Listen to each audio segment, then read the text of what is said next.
15 আগষ্টত খানাপাৰাত ডিউটি কৰা এজন ডিএছপি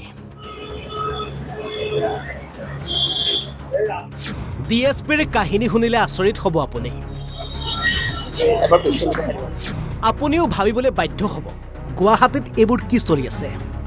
প্ৰথমে ডিএছপি জনক ভালকৈ চাওক নাম এখেতৰ ফাইজুৰ হাজৰিকা উৰফে ডেনিছ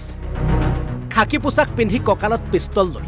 15 আগষ্টত খানাপাৰাত অনুষ্ঠিত স্বাধীনতা দিৱসৰ ডিউটিও কৰিছিল ডিএছপি ডেনিছে পিছে আচৰিত কথাটো হ'ল ফাইজুৰ হাজৰিকা ভুৱা ডিএছপি হে আগতে কাঠৰ বেপা কৰিছিল এতিয়া ডিএছপি হৈ গুৱাহাটীত টহল দিয়ে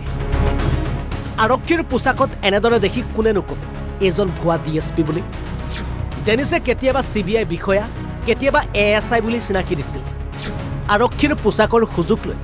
বিভিন্ন কুকাৰ্য কৰিছিল এগৰাকী ডেনিছে আৰক্ষীৰ পোছাক পিন্ধি গুৱাহাটীৰ বিভিন্ন স্থানত টহল দি ফুৰা ফাইজুৰ হাজৰিকা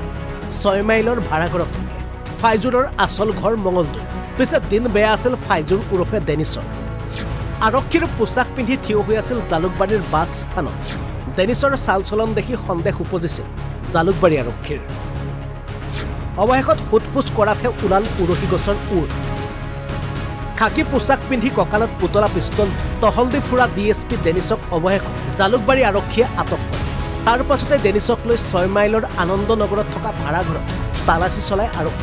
আৰক্ষীয়ে ভাড়াঘৰৰ পৰা জব্দ কৰে দুটা নকল পিস্তল ভুৱা আইডি কাৰ্ড মোবাইল ফোন মই ফটো উঠিছিলো ৰুমৰ ভিতৰতে কিয় ধৰিলে আপোনাক কালি মই আহিছিলো খানা খাবলৈ তাৰ পৰা লৈ আহিছো ক'ত খানা খাবলৈ আহিছিলে এই ৰুমমেটছৰ নাই আৰু কি ড্ৰেছ পিন্ধি কিয় ফটো কৰিছিলে ফটো উঠিছিলো কিহৰ বাবে এনে ৰীল বনোৱাৰ আৰু আপোনাৰ হাতত যে পিস্তলটো ৰাখি লাইটাৰ হয় কিচেনত হেৰি কৰো এইটো কালি লৈ অহা হৈছে এতিয়া চিন্তাৰ বিষয়টো হ'ল এদিনৰ পূৰ্বে ভুৱা ডিএছপি ৰিংকু কলিতাক আটক কৰাৰ পাছত এবাৰ আকৌ আৰক্ষীৰ জালত পৰিল আন এজন ভুৱা ডিএছপি তাতোতকৈ ডাঙৰ কথাটো হ'ল ভুৱা ডিএছপিয়ে 15 আগষ্টত খানাপাৰাত কৰ্তব্য পালন কৰা বুলি প্ৰকাশ কৰিছে কিন্তু এয়া কেনেকৈ সম্ভৱ গুৱাহাটীৰ স্মাৰ্ট আৰক্ষীৰ নাকৰ তলত এইবোৰ কি ঘটিব ধৰিছে ইয়াৰ বাবে দায়ী কোন উত্তৰ আপোনালৈ এৰিলোঁ মালিগাঁৱৰ পৰা হাইদৰ আলী NB নিউজ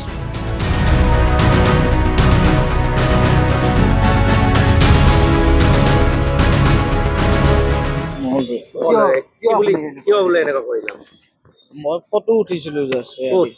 ৰুমৰ ভিতৰতে কিয় ধৰিলে আপোনাক কালি মই আহিছিলো খানা খাবলৈ তাৰ পৰা লৈ আহিছো ক'ত খানা খাবলৈ আহিছিলে এই ৰুমমেটছৰ নাই আৰু কি ড্ৰেছ পিন্ধি কিয় ফটো কৰিছিলে ফটো উঠিছিলো কিহৰ বাবে এনে ৰীল বনোৱাৰ আৰু আপোনাৰ হাতত যে পিস্তলটো ৰাখি লাইটাৰ হয় কিচেনত হেৰি কৰো এইটো কালি লৈ অহা হৈছে